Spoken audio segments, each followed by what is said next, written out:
نظام الفرامل في العربية من الأنظمة المهمة جدا، ومن ضمن الحاجات اللي لازم نعمل لها صيانة هو تغيير زيت الفرامل. زيت الفرامل بيكون مكانه في الخزنة بتاعة الفرامل.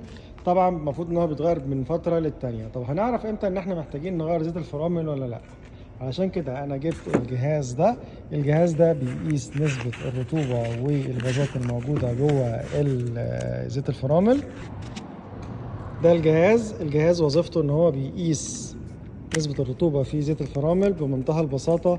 بشغل الجهاز هلاقيه شغال معايا. عندنا 4 مؤشرات، لو هو أقل من 1% أو 2% ده أوكي، أكتر من كده يبقى فيه مشاكل في الفرامل. هنجرب مثلا على العربية اللي معانا دي، هنجرب بقى نشوف الزيت ده وضعه عامل ازاي. زي ما عارفين كده ده مقبول، لمبتين صفر. عندنا عربية تانية نجرب الزيت بتاعها برضو ونشوف.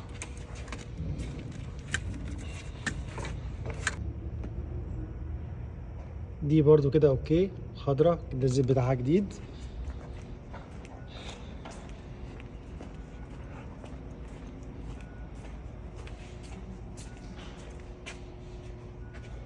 واخيرا زي ما احنا شايفين كده، طالما دخل في الرينج الاحمر كده معنى كده ان في غازات وفي رطوبة جوه زيت الفرامل. ده كده خطير.